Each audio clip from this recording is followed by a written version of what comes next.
Hello and welcome back to my YouTube channel and my conversations on Crystal One-on-One. Now we happen to be at the Patio Restaurant and Lounge, lovely spot in Bukoto, and my guest today is here for the first time, so I managed to get him here. I have Okuyo, Joel, Atiku, Prynce joining me. He is an actor, he is a director, he is a photographer, and there's so many other things we're going to find out about. Welcome. Thank you so much. Thank you so much. Amazing. Thank you. Amazing. You're one of the very few people who get my name right. Well, thank you very much. I hate it. I am Okuyo, so what do people Joel, do? Atiku, Prynce. People say Prynce, Joel, Atiku, Okuyo. No, that's not me. I am Okuyo, Joel, Atiku, Prynce. And it has to be in that order. Yes, it has to be in that order. Yeah, okay. because where I come from, you know, every generation carries on the legacy. Right. Yeah, so it's generational. So there's so much meaning. Yeah. Okay. Yes. That's why you see the Atiku comes third. And Atiku was your father's name? Yes. Okay. So it's important. But yeah, but thank you for having my names right. You're I always welcome. have to first fight with people. Please, my name is. Wow. You're welcome. And now we can get talking. Yes. Let's dive in.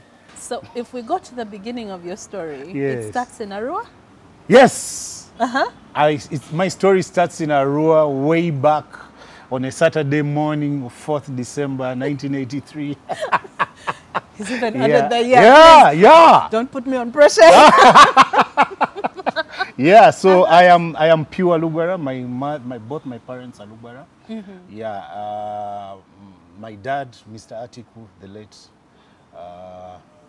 That's where the name Atiku comes from. Then my mom is called Yema Drakuru Atiku, which also happens to be my daughter's name, Drakuru, which means immortal. I love the name. Immortal? Yeah. So we're going to see it being passed on, I imagine. Yes, That's the name you must fight for. You fight for it. Yes, I love the name. Okay. Yeah, so I come from a very huge family. Okay. Yeah, I always When we tell say people, huge, how huge? don't start a war with me because you won't win. So you have an army behind you, Ooh, a tribe. a huge one, and they're spread all over the world. So no, I think we're about. I'm not sure because I got to know some of my brothers and sisters when I'm way older. So I think from the time my dad passed on, we're quite a number, about 19. Yeah, so Okay. I come from a huge family and we're close. Was it the culture to have like many wives growing up? It was quite normal. I honestly do not know, but judging from my grandfather, who also had many wives. Yeah, and now I've broken it. You know, Yeah. people say break the cycle. No, I've broken the cycle now. It ends there. Now, from me, the rest of the generations. Okay, do you have will be many stable. younger siblings, older siblings? I think I have many younger ones. Many younger Yeah, ones. many younger ones. Okay. The youngest being, I think the youngest is almost my first daughter's age mate. Okay, Yeah, so, okay. Yeah, All right. many younger ones. Growing up, what was that Oh, like? we grew up. What were My you mother's like? house was a beehive. Of course, all these other siblings. My mother raised all of us. Actually, most of us. My half sisters and brothers all lived in the same house. My dad, being in the army, in the early years, he was not so present. Okay. Because by then he was in the presidential detail. So it was very rare for him to come home. Okay. It was very rare for him to come home because he had to be with the president everywhere and all that. So yeah, we saw less of him, but whenever he came, it was always a party. You A know? big deal. Because he always Dad came back is with home. crates of soda. And Man, people Yeah. do not understand how you would wait for a party for soda. Now anywhere you can have soda. anyway, And then when there's a party, you drink half a crate on your own. it was awesome. But we grew up. I think the most time we stayed in one place was in Entebbe. Okay. And that's, much as I was born in Arua, I wasn't raised there. Okay. I was raised in Entebbe. So my when did first you understanding, going to school and Oh. everything was in Entebbe. So that's home then, Yeah. in many For ways. me, Entebbe is home. Okay. Entebbe is home. Like, that's where I went to lower primary, all these other important years of my life, the younger years. My first performance on stage was in Entebbe Cinema Hall. Entebbe Cinema Hall? That's where my acting actually. How old were you? The first one, I was, I think, about between 6 and 8. Yeah, probably 6. But that was, but the one that made me make a decision that I want to do this, I was 11. Okay. That was the role that I really got, and I put my all into it. My mom used to help me rehearse. And then when I got on the stage, gave it my all, and I was recognized as the best actor, you know. 11. Yes. Oh my gosh. So you've known what you wanted, what you want for a long time. I think yes. Because I find that a lot of creatives, we kind of try this and that and the other, then we find ourselves somewhere. I think for me, the arts, whichever way I was going to end up in the arts. Because my dad was an artist. Yes, he was an artist. And for me, in the family, I was born with a talent. An artist in what way? He used to draw and paint. Okay. And then after that, he actually got a degree in that, in fine art. And then after that, he did, I think, a degree in architecture. Okay. Yeah, but because of, according to what my mom tells me, because of the times then, I think he graduated in the 1980s, early 80s. He graduated, I think, before my brother was born. My brother was born in 81. Turbulent I think he graduated in times. Yes. So because of the times, the political issues, and the war, he had to go to teach to make a living. Okay. Yeah. So he went back. He taught. He taught in, I think, 4 schools. Yeah, so he had to ride his bike from one school to another, you know, finish this and then run there. And then he was stressed out. Okay. My mom tells me he used to drink a lot and smoke a lot. But so was frustrated I never saw my dad smoke. Your memories So of he him. quit, I think, before I got to... Of course, joining the army also, I think, made him quit smoking. Yeah, some of the discipline there. So, yeah. When he did come home, was he very, like, tough and regimented and... My dad had very few issues. He had, as long as you have washed your clothes, you've ironed them and piled them very well, like neat, and you've done your schoolwork, he has no issue with you. You can do whatever you want. Okay. Those were his issues. As long as you got all the stuff right in that way, and then your performance at school is good. So do what you're supposed to do. Yeah, but my dad, he was the, like, yes, he's the military guy, but my mom was the actual military person in the home. Oh, I thought you were going to say the caring mate, you know, nurturing. No, my dad would say, you do not do your schoolwork, you do not wash your clothes, because I started washing my clothes at an early age because of that. Okay. My dad was like, stop washing his clothes. And you know the jeans we wore, the Levi, the Strauss, the Lee, those hard ones. And I was so, run around in mud and stuff, like, wash them. Because I used to use a lot of razors for cutting tubes to make wire cars. So I would leave them in my pocket and they would cut my mom. And she would get so pissed. Oh, no. So my dad's like, stop washing his clothes. Let him do it himself. I think I was about 6. Started washing my own clothes. Wow. So I got the discipline early. So my dad would say something like that and relax. But my mom would enforce it, even when he's not there. But you said that your mom raised all of you. So yes. She had to be. Yeah. She had to be. Had to be. And she beat me up so bad. No, I mean, I was something else. You were also a nuisance. I was something else. I was waiting for this part. Oh, no. I look back now, I'm like, wow. So, do you ever look back and you're like, what was I thinking? I do. I do. Because some of the memories I think about, I was raised in an army barracks. Now, being in the army barracks, as you know, there are many kids. I would speak, I think, up to 8 languages, you know, like, because you do that. But I remember this incident, like, there was a lady, we used to call her Mama Dorcas. I still remember her. Mama Dorcas? She had one daughter, Dorcas. Dorcas was something in that area. She would cause trouble everywhere she goes. And me, I wouldn't take that. Okay. I wouldn't take that. And she causes trouble, I would slap her, beat her. She runs to the mom, and everyone feared the mom. All I remember is she used to live alone with her daughter in her uniport. I don't know if she was part of the army or she was a wife to a soldier. I don't know. Okay. But Mama Dorcas was trouble. Okay. Ooh, she would say big words like out loud to people. And so one day I beat up Dorcas. Because Dorcas came in my space and did I don't remember what. Oh no. Now Mama Dorcas, yeah, came.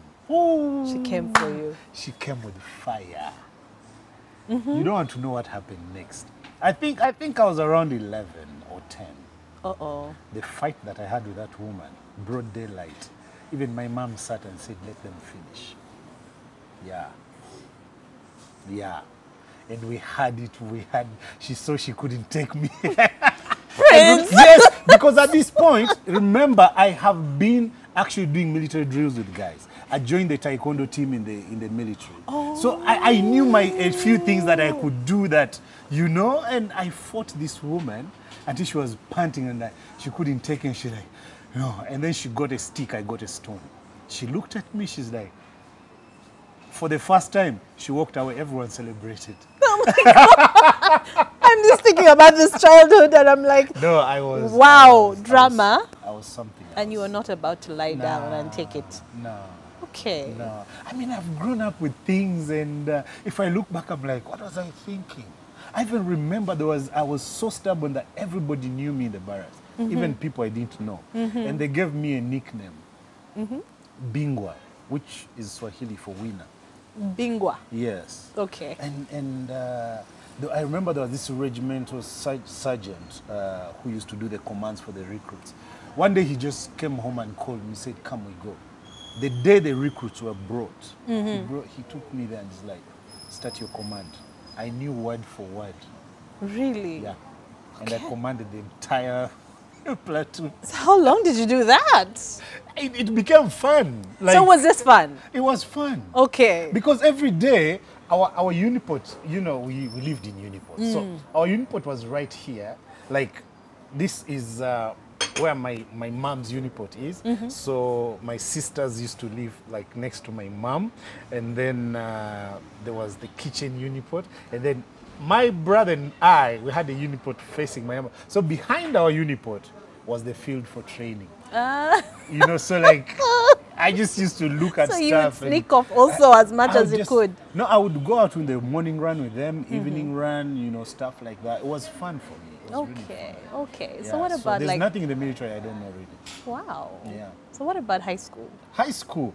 Now, high school is now when my dad was more settled. He had moved out of the presidential detail. Now he had joined ISO. Okay. And he had come back from his commando training in Russia and stuff like that. So we were living with him. But when he came, he was, I think, the first place he was moved to was Moroto. So he was working at district level. By then Moroto was something else. So high school was the time now my dad had these shifts. Like anytime they are moving him to a different district. You would move with him as a family? Well, usually he would go ahead first because most times they moved him when you're in school. Okay. So if we're in a school, when they move him when you're in first term, just know you're going to stay in that district till you finish that term. He never moved us in the middle. So he would let you finish the whole Yes, year? Oh, yes, that's nice. Yes. So my high school, the first school I went to is St. Peter's College, Tororo. Okay. Now you can imagine with my background. And that school then, it was a bad mix. Drama? Because it had a reputation. I got in trouble first term, senior one. I was about to... What did you do now? Is it no one can tell me what to do? No, I think I was just in the wrong place at the wrong time. When did you settle? But, I don't know. Did you ever? I don't know what you mean by settling, but I don't know. No, I mean, St. Peter's College, Tororo was something different. It was like a military camp, not a school. Okay. By then, it was different. Okay. We performed well, but we were at in our own world, if I may say. So you kind of left to do whatever you want outside of school? Even in school. Oh. I don't remember wearing school uniform. You were there for 1 year? 2 years. 2 years. Yeah. I don't remember wearing school uniform, actually. My dad actually, I don't know, my dad was something else also. He put me on a border and told me go to school. I'm reporting senior one. Okay. I am reporting to school by myself. Other people are brought by their parents. Go by yourself, figure it out. TC, those years was scary. Can I tell you my very first experience? As I'm registering at I think at the Barracks, because I have to take I finished that, and then I have to go to, I think, the careers master, he was called. That's, I think, where you hand in your ream of paper. Okay. Now, that's why I started getting trouble. Okay. Why, you didn't want to hand it over or what? No, I just knocked. He said, come in. I went in. And he's like, you've paid fees? Yes, paid fees. Where's your ream of paper? He has to check. Do you have a plate? Do you have a fork? Do you have a cup? He's like, where's your plate, cup? You've been given school uniform? Yes. 2 pairs? Yes. I left my case right there at the door. Okay. By the time I went to pick the rim to show him, I had no rim. So you should have gone in. Oh, man. I had no rim. My plate was gone. My clothes were gone. My sugar was gone. Everything that I came with was gone. So you started with nothing. Yeah, I started with nothing. So I had to start. I started by eating food and porridge in a jerry can. Okay. Yeah. Wow. In your jerry can that you carried? No, I just found a random jerry can, 1 liter, and then cut the top to make it wide, and that's it.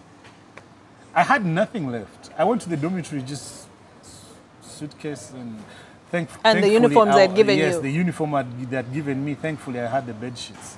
That's it. That's and how the I mattress? started my senior one. Or they had mattresses? No, the mattress, I had it. That was the meeting. Wow, sorry. I don't even know. But it made But you know they say that teachers do life. Yes! And interestingly, by the second week, I'd sold off my uniform. Now I'm getting to it. Now I know why you were having issues in that school. 2 years you were there? Yeah. Yeah, I was there 2 years. So you sold your uniform? Yes. No, if I tell you the story, there's something called Eastern. Any TC knows. I was there the 97, 98. If you say Eastern, any TC knows. Eastern? Yes, it was called Eastern. They used to call it the Eastern Market. You think we sell them? No, you take there something, the ladies give you cassava and you eat and that's it. So you sold your uniform for food? Yeah. The funny thing those years, most times you saw a person in a TC uniform, that's a villager. Yeah. It would rarely. So how do they even keep track of you? That's why I told you. Okay. No, I mean fond memories, clearly fond memories. I'm going to move forward to A-levels. Where were we? A-level, I was at the border in Koboko. Okay. That's also a school my dad went to, so that's why he had to make me go there. Okay. Yeah. From St. Peter's College, Tororo, I finished my O-level in Ombachi. Okay. St. Joseph's College, Ombachi. Okay. Another beautiful 2 years of memories and drama. Yeah, and drama. That's the school where I first tasted alcohol. Which was also the worst experience of alcohol I ever had. So, yeah. You're like, I will never do it again? Yeah, for that year I swore, but unfortunately the senior 5 again, I was like, I have to. Because, you know, when what you is this everyone else is enjoying? All right. In fact, we kind of transformed St. Charles to Charles Lwanga Koboko. And we brought up something that was never thought about, a drama club. And then we started taking the drama to town, and, you know, the villagers started enjoying it. So would every once in a while take a drama to town and make some money, you know. So nice. It was nice. And that's also why I met Salvador. Yeah, and yeah, we had some fun times together. That laughter right there. I'm actually worried. And I'm like, should I ask? Should I ask? So you met Salvador when you were in high school. Yes. At that time. Yes. And you do dramas and Yes. go into town. He actually joined, yes. Okay. Yeah, he was a pretty good dancer. Okay. Yeah. All right. That guy has moves. I need to see them. Ooh, But we've seen some of them on stage, a few of them on stage. He was a pretty good dancer. Okay, and he's Yes. still a good friend. Yes, yes, still a good friend. Yeah, that explains why I'm the director of the Salvador show. Ah, no, it's called great. No, don't take it. No, Of course you have to do- you have to do what you need. The truth is, he called me and because he had gone through many other directors, and when I came up and spoke with him, he thought what I was speaking was most, And maybe what you'd he also would- understand his vision, what he wanted Yes, to achieve, I think right? yes, that's also true. I understood his vision, and what I wanted to add on is what he was, hoping that somebody would add. So yeah, it was like, let's work. And Okay. Yeah, And that's when so- you also look back at your experience over the years, right? Yes. That too, my Yes, dear. yes. All right, so university. University, Makere, no. where? We had a long fight with my dad. You didn't want to go. about- Yeah. I wanted to go Okay. to a school that would either make me either drama school or film school, So, okay. which wasn't anywhere in Uganda. The nearest was South Africa. My dad was like, I don't have that money. I told him, no, I'm going to look for scholarship. And he's like, no, you're not leaving Uganda. You have to go to Makere. He loves Makere because he went to Makere. And I'm like, I'm not going to Makere. I don't like Makere. He's like, why? I told him, I just don't like it. Yeah. Was there a reason? Because there's so many things, social life that I see in papers that I don't like in my career. That's the reason I gave him. Like, no, you have, like, what other university are you going to Chambogo? I'm like, I'm never going to Chambogo. Chambogo is a teacher's college. I'm not going to Chambogo.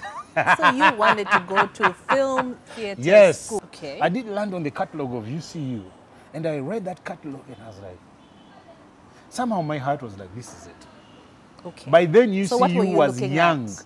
As in, UCU had just become UCU because it was a how do they call it? Bible college? What was it? Okay, a college before. Yes, before UCU was a university, it was the Church of Uganda Bible College.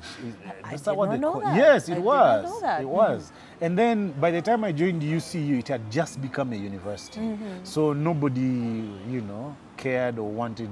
People didn't know much, I would say. So no one, So that's the one you picked? Yes. And what did your dad say? He was like, if it's the one you want, okay, go pick the forms. And yeah, so I went and picked So it. he's like, okay, at least we've decided. We've Yeah, agreed. Yeah. You're And going now somewhere. we've decided the university. Now the course becomes another fight. Oh dear. Yeah. What did he want? He wanted me to do law, Uh-huh. to be like my granddad, because my granddad was a judge. Oh my gosh, Yeah. I can't imagine you as a lawyer. Could you I'll imagine be a yourself? pretty good lawyer. Uh-huh. That I know for sure.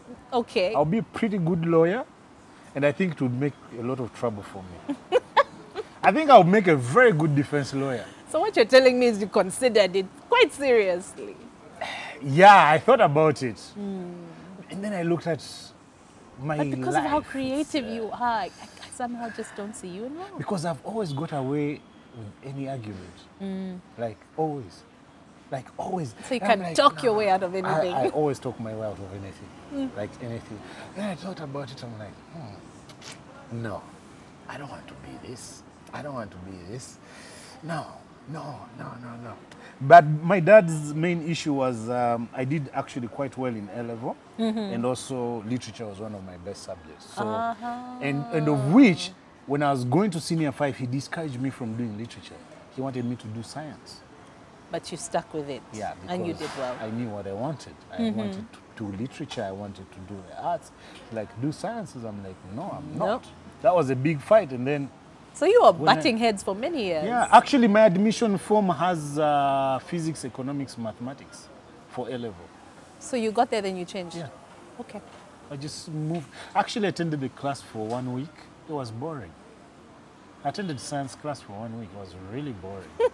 You know what they say? You can Just- take the cow to the water, but you can't force the cow to drink. Thank you. So So I just clearly, moved to the arts 1 week after.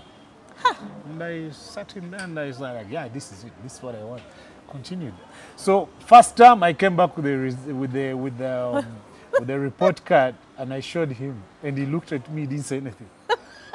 Yeah, because the results were so good that he didn't even say anything. Because I remember because I changed to history, economics, literature, and geography.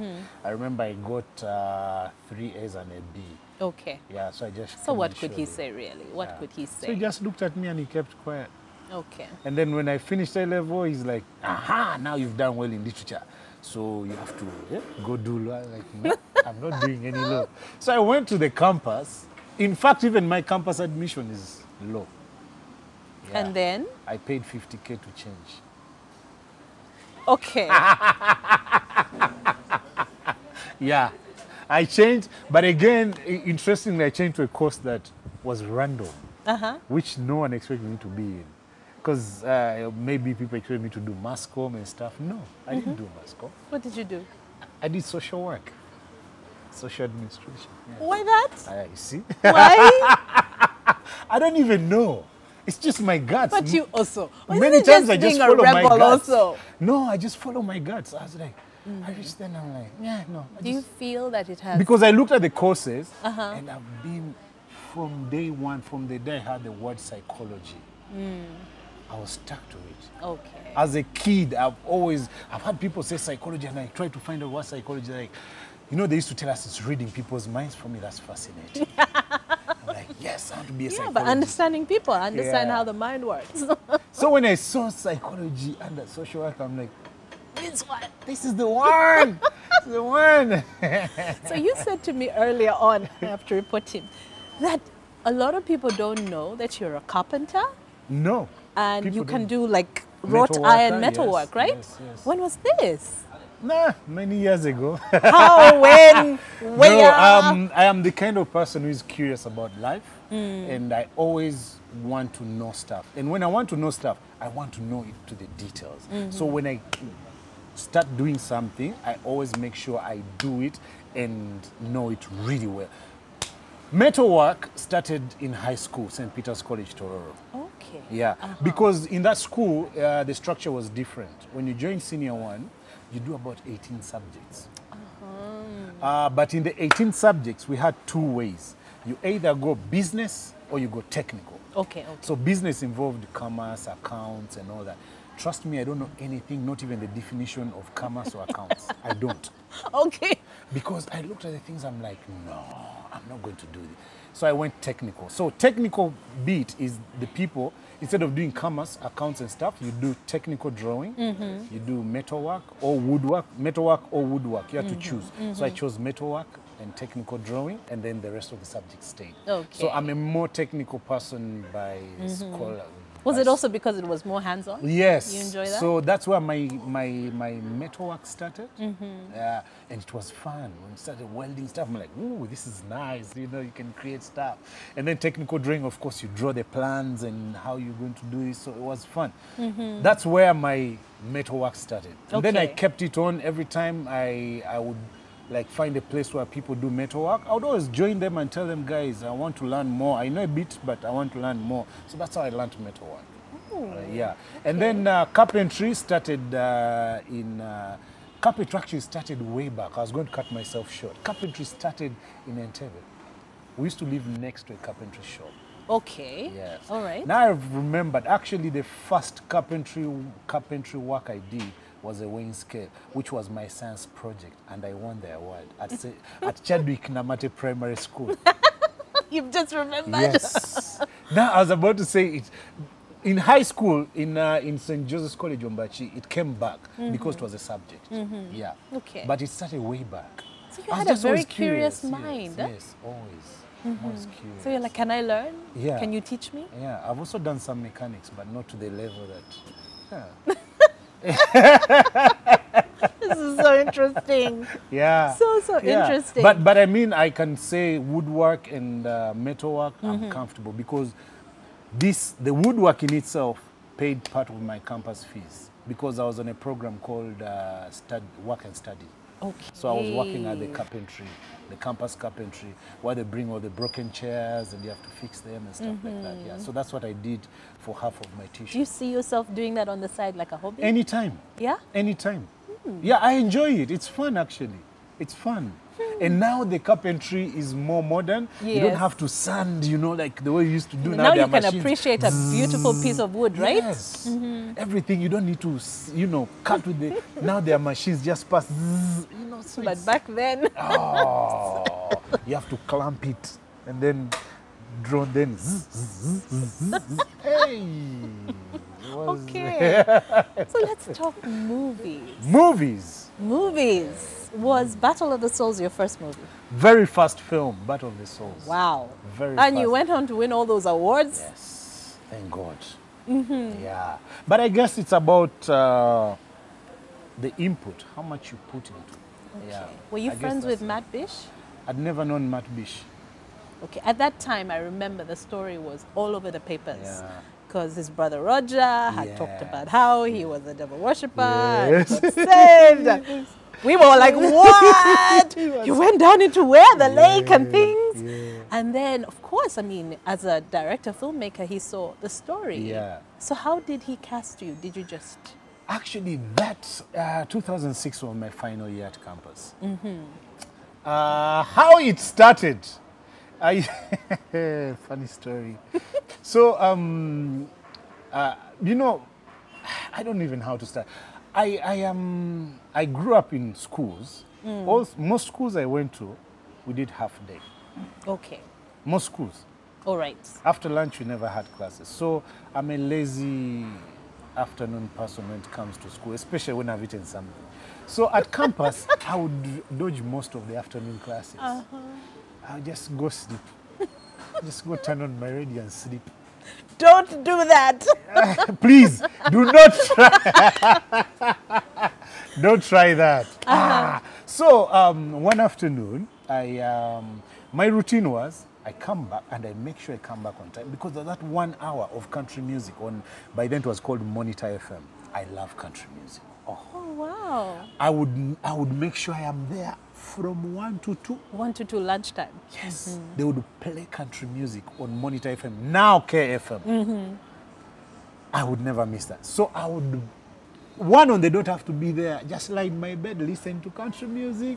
The next station I would tune to was called Kampala FM. Okay. I think it is, I don't know, it's a sister radio to top radio. Okay. So, because they had some interesting gospel music, and I love gospel music as well. So I would listen to that and then listen to this. So when I came, I put on the Monitor FM. And there was a long ad. I got bored. I was like, no, come on. This long ad is too long. I play country. Go to Kampala FM. And then right on time. You heard the audition. For the right the ad. call. Yeah. It was like, what's your name? Barbarita. There was that famous Barbarita soap. And then I think it was Roger's voice that was saying, do you want to be an actor? This is your chance. And I was like, what? What's the number? I put down the number. I was like, I even got the directions to Muyenga. I'd never been to Muyenga. Never. I didn't know where Muyenga was. So you heard it on the radio and Yeah. you're like, I'm going. Yes. Okay. Yes. The interesting story is, I was going, but I didn't know how because I didn't have any money. Yeah, true story. So From Mukono to Kampala was 500 shillings, but I didn't have it. how did you get to Muyenga? Yeah, that's the story. Who came through? So I had friends. I had some of my really good friends. There was Tabitha, there was Susan, and there was Emma. These were Okay. my classmates and my discussion group mates. And then I had a friend, Tom. Tom was actually a very good friend. There was Jude, there was Ken, and then there was Henry. But the guys are always goofy, you know, like they really never listen to me when I tell them stuff. They always thought I was joking, you know. So when I talk to the guys, they're like, nah, come on. This is what I told them, guys. I want to go for this audition. I'm going to get this role and I'm going to be a movie star. And then I'm going to be a model for Nokia. They all laughed at me. They're like, come come on, no, no. I was telling them, guys, I'm serious. Then I told them, guys, but the issue is, I don't have the money to go to Kampala. They laughed like, come on. Because all these guys were in the group, in the discussion group. So I was like, let me ignore the guys. So I went and talked to the girls. I got them together. I told them, girls, I need help. Like, I want to go to Kampala. I don't have the money. And the audition, there's some coffee, which I also don't have. Oh, okay. Hey. So you needed 10K. help. I was like, actually, I think of it was Susan who gave me the 10K. Like, yeah, 10K. I remember it very well because it was even in change of 11Ks. Yeah, yeah. I still remember that money. And then I think they gave me altogether like 13 or 15K for transport and stuff like that. I'm like, okay, now I'm going. Guys, I'm going to be a star. They wished me well. I was like, I like these girls. They're like my tights. Because I'd actually talked to my then girlfriend. She was like, you're not doing stuff like that. No. Oh, wow. Yeah, she was like, nah, you're not doing that. She did not see it. Nah, she was like, no. I was like, okay. So I went behind her back and, yeah, so I got in a taxi, went to the taxi park. Me and my Chimbelembele, I went and asked which taxis go to Muyenga. They're like, go to that stage. I'm like, hey, I want a guy, hey, Muyenga, come on. I'm like, how much is to Muyenga? It's like 200. I'm like, 100. Like, no, 150. I was like, okay. But, Sebo, I don't know where I'm going. Me, I was told I go to Wine Garage. Do you know where Wine Garage is? Stop me at Wine Garage. He's like, hey, come on, let's go. I even sat next to him. I'm looking. I'd never been to Muyenga. I didn't know that side of town. Like, hey, he dropped me right at Wine Garage. Right outside. The line that was there. You were shocked? So you were clearly not the only one who people that heard. were there, they looked like superstars. And me, I looked at myself, I'm like, Okay. the way I look, if you look, the guys were dressed, guys were all made up.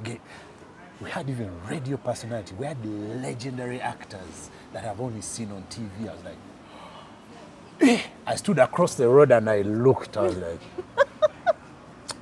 like, no, but I've come here. I am going in there. I went in. And you had already declared you're getting the role. Yeah. And you're going to be a model for Nokia. Nokia. I wanted Nokia, which I never even became. Okay. Interestingly, I became one for BlackBerry. Well, there you go. So I walked in there. I was like, no, I'm not giving up. People gave me their money. I know I'm getting. I walked in there, wrote my name, waited patiently for my turn. How long did you have to wait? Some hours. Some hours. So when my turn came, I went upstairs. So did you audition for that role? Yes. The devil? I didn't even know that was the role I was auditioning for because the director just said the panel sat there. It was very scary. You know, a panel of judges, cameras looking at you, first time experience. But I was telling myself inside, you got this. and as I am, by the way, naturally, when I am new to a person, I say as little as possible. I say the most important things and shut up. Okay. So just said a few things and say, it was improv. Like, can you act like this? I was like, So they didn't give you a script or anything? no. Okay. Then the director said, okay, now can you act like this? And I did it. And of course, I was doing it with as few words as possible because I didn't want to mess up.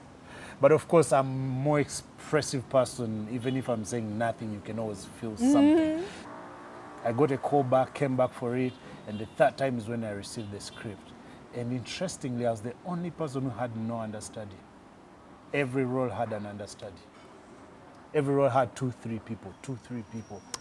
I was Good on you. I was sold on my role, and I was like, is this a good thing? Is this a bad thing? Well, now we know it's a good thing. Yeah, I mean, They were his like, instincts aha, were he's right. got it. Yeah. I didn't give my 10K. Yeah. Oh. So when I walked down, put my hands in my pocket, and I didn't give my 10K. So I went back upstairs and gave the lady 10K. I said, you know what? I forgot to give you the 10K. here it is. She looked at me in shock. She was like, God bless you. That was she said. I was like, Oh. just the right thing to do. What is? Thank you. So I, so I went back to Mukono. I was like, yeah. Just, I didn't tell anyone anything. Second call, I was like, Did you say anything, or you still like? Second call, I didn't tell anyone. Then when I got the script, I was like, guys, I got it. I got it. Thank you guys. I'll remember you forever. I remember you girls forever. You said that that started film my has career. a very special place in your Yeah, heart you for can imagine this story already. Yeah, this story. Mm-hmm. If you come to the shooting of the film, you know why that film is so special to me. I keep telling people, I don't care how many Oscars I win, that film, Okay. for me, will be having a special place in my heart. Why?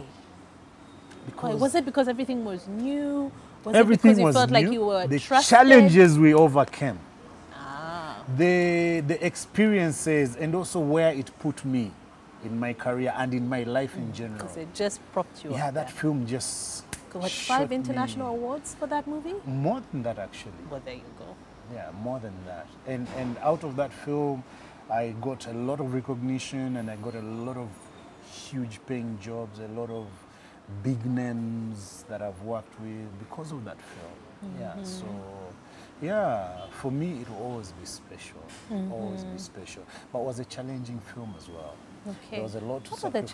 challenges? We shot the film. Was it the darkness around the story? There was a lot of darkness. We survived a lot, by the way. We survived actors drowning to death. We survived horrible accidents. And somehow somebody said it's because you're doing a film that is spiritual, so Yeah. you cannot And go you're away with shining a it. light on Yeah, things that so people. there was a lot we actually went through shooting that film. And we shot it over a long period of time, I think over a year. Right. Yeah. Okay. At some time we take breaks for months, and then we come back, people have lost weight, others have gained. And then I also had to sacrifice like a juicy job Which one? at the president's office, which for a fresh graduate, that's a huge job. That was a tough one. And of course that job would have done a lot for my family if I got it, Yeah. my siblings and stuff, because it was going to be a good paying job. But I had to, because I shot the film more than halfway already by the time the job So came. you were already committed, and also you were doing something you were really passionate Yes. about. But the challenge is, I'd already told the director about this job, that it might come in the future. Right. Then I told him, is it possible that we shall finish this film before? Because I think I told him like a year before. Ah. Because I knew it was coming. But unfortunately, because of budget and other challenges, by the time the job came through, we're somewhere in the film, like more than halfway done. So I had to weigh my options. That was painful, huh? If I walk out, all the money has been spent on that film, because they will have to pour the film and recast. I know. Yeah. And those are the tough choices. Sometimes you're at that But, crossroads. Huh? Yeah, also losing this job, it will put me in a very good position socially, financially. It would help my family. My dad, I would lift off some burden off him, and also he's the one who got me the job, so it would have been. I thought so. I would do him proud, you know. It's a tough one. But clearly, Yeah, I had to it was a disappoint choice that you him. had to make. Because now when Yeah. we look at your journey as an actor, and now a director as well, this Yes, is where you're supposed to be. This is my destiny. Yeah. So, Yeah. how has it been? How has it been? For the longest time, I think you know this, the film industry in Uganda was, you know, you guys were doing the work, but sometimes Yeah. the movies wouldn't come out, you don't have the support, you don't have the Yeah. budgets, and it kind of feels like in the last few years, there's good stuff happening. Yeah, especially with COVID. COVID like made things much better because We were people- sitting at home waiting Yeah, for you to people entertain needed us. content. But now people are getting paychecks. That's the thing. People are being commissioned to do projects, which is amazing. For me, I sit back and I'm like, wow, thank God I was there to see it grow. Many of my colleagues that we started with dropped off the film journey. Now they are employed or they have stuff they're doing. Yeah, I'm glad where the film industry is. I mean, I've been there, I've walked the journey. I can smile now. Okay. I'm happy for people who are getting the money, people who are joining in when the money is there. I'm happy for them. I just hope and pray that, because many times money makes us lose focus. You know, for us, That's a good point. it's always true. I think it was BAG once said, more money, more problems, you know. And what I've seen is like money takes away the discipline. Most times. And of course, this I learned from one of the world-class directors, Mira Naya, when I worked with her. Yes. She was telling me something. She was like, you know, most times when you have a budget to do a film, your creativity is low. But when you don't have a budget, you're creative because you have to get around the challenges, you know. Many actors, I'll speak, for example, in terms, that is now in terms of directors and directors especially. Yes. When they have a budget, creativity runs low. So Yeah, bizarre. because you have everything. You know, it's look at it this way. You know, like a So kid you're who has so many comfortable. toys, they was bored with the same toys they have. But a kid who has And no you toys, will see them going outside to play with sticks. a kid who has no toys is always creative to make a toy. You know, Yes, that's yes. just how human nature is. Yeah. So, and many times when actors have these big paychecks, they, you know, So they just they come don't in, put the work into it. Yeah. Like, they have less time to put in the work, you know. So No, I that's a just good pray point. that the discipline stays, because for us we worked on discipline. The energy was there, discipline, and what do you call it? What, the drive? The drive, yes, the drive, which is because of the passion, you know. And when you have so much, I've seen a few cases that it kills talent. I've seen some very talented actors whom I have personally groomed, or whom I've seen that were talented before, but now they get this project and I see their talent has gone down. I'm like, what is it? Then I realize it's the amount of work that makes your talent shine. You might have like huge amount of talent, but if you don't polish it, it will never shine. Talent is not enough. Yeah, so I think the discipline, I just pray that it stays. That's a good one. I mean, what do people say? Your comfort zone is where your dreams go to die? Is it? The moment you're comfortable. Now, money makes people comfortable. Yeah. Exactly. When you're hustling, you're like, okay, fine. I'm not getting money out of this, but my work Yes, has to must take me tell the somewhere. story. Yeah. Okay. That's my mentality. My next job has to be better than my last. Okay. That's what I always. So strive what to. about, you know, because we're talking about the money coming in, which is good.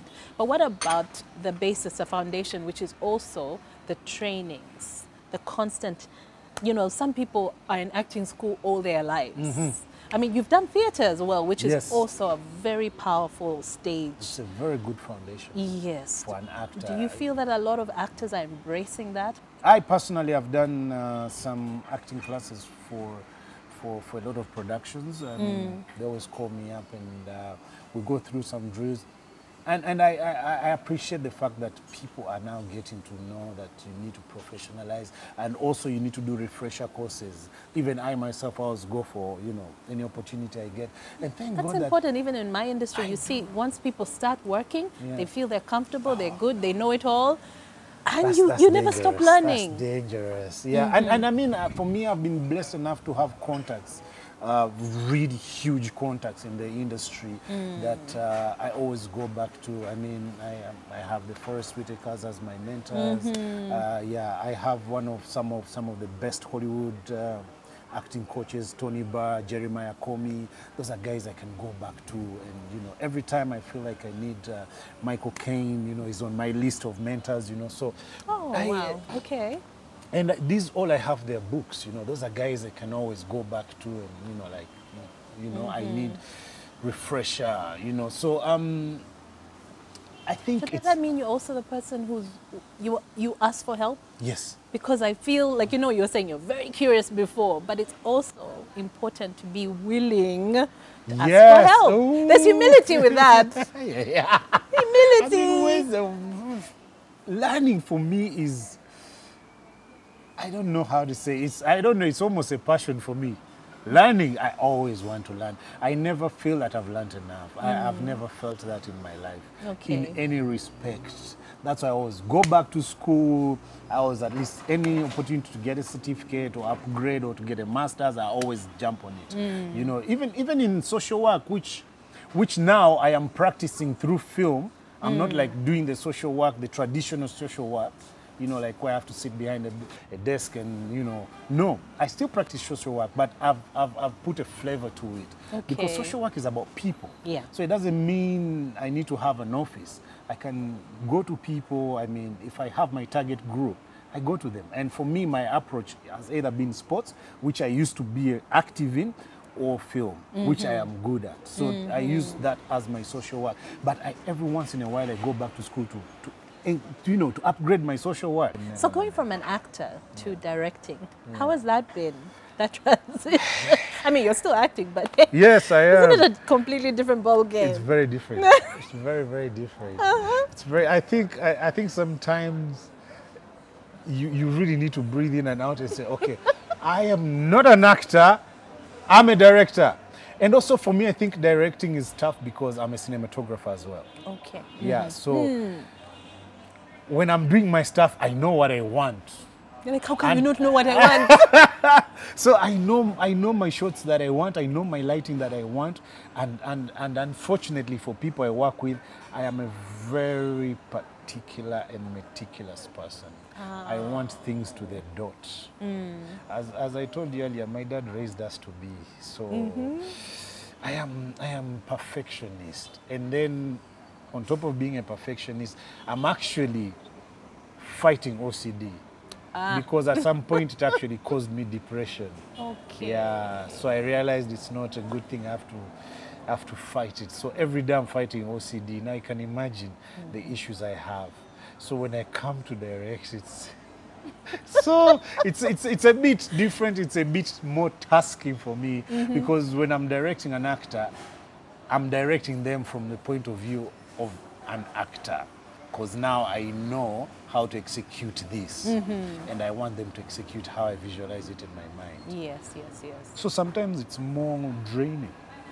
Yeah. Because it's very hard for you to make somebody understand. To step out of that role? No, like to make you see what is in my mind. You know what I mean?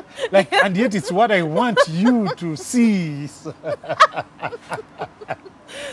a lot of whoosah sometimes. Huh? Like you have to know that, okay, this is another person, they interpret this same thing differently. Yeah, so, yeah. Okay. So sometimes I do more text than necessary to just get what I want. Okay. Yeah, yeah. And also the same thing with the cinematographers and the gaffers, because I know what the light I want. I know my shot. I know what shot I want. And many times my shots, I try not to be traditional. So, yeah. Although, yeah. Yeah. I mean, every job has its own challenges. Even when I work as a cinematographer, I have to go by what my director wants. And my vision as a cinematographer is different. I'm like, if it was me, I would have shot it this way, but this is the director's vision. So and you have to do what he wants. And also, even as an actor, I interpret. I find that's one of the hardest challenges, by the way. I think I don't know if I can be an actress because the director's like, do this, and make a big head. I'm like, but if I do it, this. Yeah. So, my dear, you know I'm passionate about children. Yes. And you're a father. Yes, you're a family I am a man father. as well. Yes. How has your life changed as a father, and now you're married?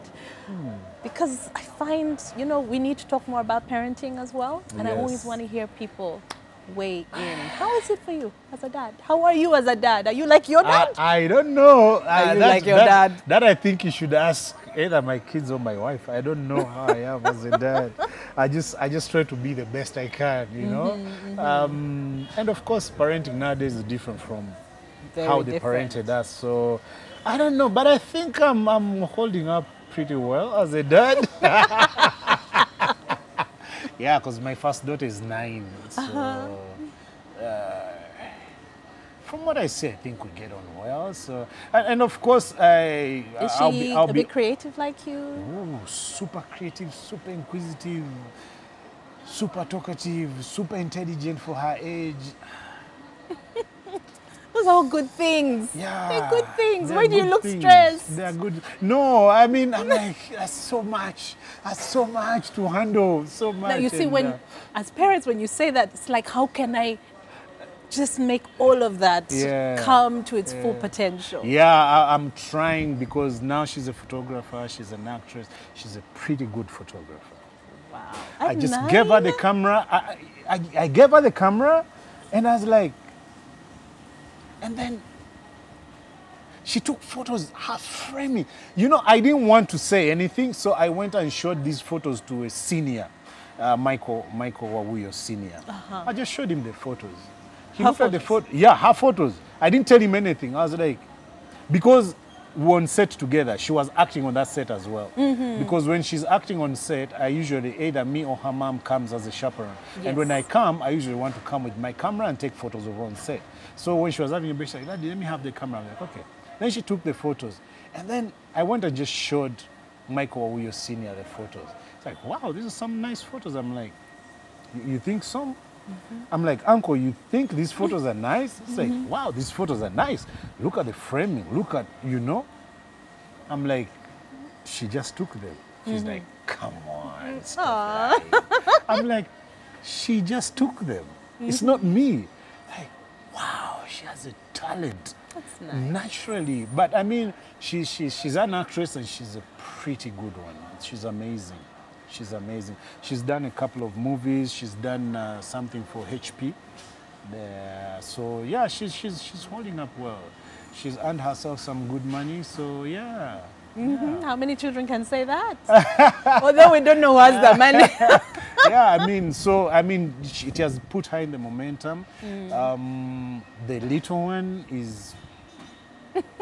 I just see her. She's 5 months. But you can see the intelligence she's having is beyond her age. No, for real. Like she does things in her. She's mimicking, and she's super curious. She is super curious. So I think, yeah. But I mean, me as a parent, I'm trying my best to hold up. But I won't lie. I am very strict as well. Okay. I'm very strict with certain things. And also a disciplinarian, definitely. So in that way, you can say I'm like my dad. Yeah, because why I am like that is because I know the fruits. Yeah. Yeah, of certain way of raising, especially when it comes to discipline. Thank you. I feel like you cannot compromise on discipline. That I can't. And manners. I can't. Yeah. That I can't. There, I mean, my daughter she knows that.